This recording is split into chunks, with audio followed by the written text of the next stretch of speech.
Chers téléspectateurs, bonsoir. La zone sud restera encore sujette à des développements d'activités pluvio-orageuses. En effet, la mousson reste encore active sur cette partie de la région, ce qui fera au courant de cette nuit, on s'attendra à des pluies d'intensité variable. Ces pluies se maintiendront aussi au courant de la journée de demain. Toutefois, la chaleur se fera encore ressentir sur les localités nord et est du territoire. L'animation satellitale nous montre un ciel qui restera nuageux au courant de cette nuit. On notera qu'on aura des activités pluvio-orageuses sur la partie sud, notamment celle sud-est. Ces pluies évolueront au courant de la journée de demain sur la partie sud-ouest du territoire. Aujourd'hui, en termes de prévision, donc, on aura un ciel qui restera étoilé sur les localités nord. Sur le littoral aussi, on aura quelques passages de nuages. Toutefois, sur la partie centre, notamment sur l'axe Kaolack-Kaffrine, donc on aura un couvert nuageux qui s'étendra jusque vers les localités de Bakel. Toutefois, au courant de cette nuit, on s'attendra à des pluies d'intensité variable avec des orages qui sont attendus vers les localités de Kédougou. À Tambacounda, un ciel qui restera nuageux avec des risques de pluie faibles. Risque de pluie faible qui intéressera aussi la zone de la Casamance. Point de vue température, on notera que la température la plus basse sera enregistrée à Thiès avec 22 degrés attendus. Il fera 24 degrés dans la zone sud, 25 degrés entre Kédougou et Tambacounda. La température la plus élevée enregistrée au courant de la nuit sera de 27 degrés. Elle sera enregistrée dans les localités de Kaolack, Diourbel. À Podor, il fera 27 degrés. 27 degrés aussi attendus à Bakel. À Dakar, par contre, il fera 25 degrés au courant de la nuit.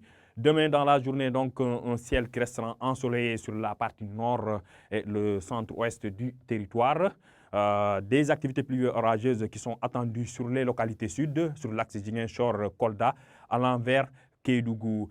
Ces pluies pourraient s'étendre sur le centre-est et le centre du pays, notamment sur l'axe Tambacounda, intéressant la région de Bakel, et sur l'axe Kaolack à l'envers Kaffrine, où on s'attendra à des pluies plus ou moins faibles à modérées. Point de vue température, on notera que la température la plus basse sera enregistrée à Ziguinchor avec l'effet de cette couverture nuageuse et les pluies qui sont attendues qui vont réduire la chaleur. Toutefois, la chaleur elle sera beaucoup plus ressentie sur le nord du pays. On notera que sur l'axe Thiès, Louga, remontant vers Saint-Louis, Podor et à l'est du territoire, c'est là où on a des températures qui dépassent les 40 degrés, avec 40 degrés attendus sur l'axe Thiès, Louga, Diourbel. À l'envers Linguère, 42 degrés attendus à Saint-Louis, fera chaud au courant de la journée de demain à Saint-Louis. 41 degrés à Podor et il fera 43 degrés à Matam, ce qui montre qu'il fera très très chaud à Matam avec toujours ces flux d'est qui ramènent cette chaleur. Sur le littoral, donc il fera moins chaud avec 34 degrés attendus à Dakar. Il fera 39 degrés sur l'axe Mbour à l'envers Fatick, 36 degrés attendus à Kaolack et Kaffrine, 36 degrés aussi attendus à Tambacounda. Donc en raison de la couverture nuageuse et des pluies qui sont attendues, les températures chuteront légèrement. Donc, chers téléspectateurs, nous retiendrons au courant de cette nuit et dans la matinée de demain des possibilités de pluie sur la zone sud du pays. Ces pluies se maintiendront au courant de la journée de demain, toujours sur la zone sud, avec une légère extension sur le centre-sud du territoire. La chaleur se fera toujours ressentir sur le pays. Elle sera surtout marquée sur les localités nord et est du territoire. À Dakar, il fera moins chaud, avec toujours l'effet des alizés maritimes qui contribueront à adoucir les températures. C'était tout pour cette page météorologique. Nous vous donnons rendez-vous jusqu'à demain.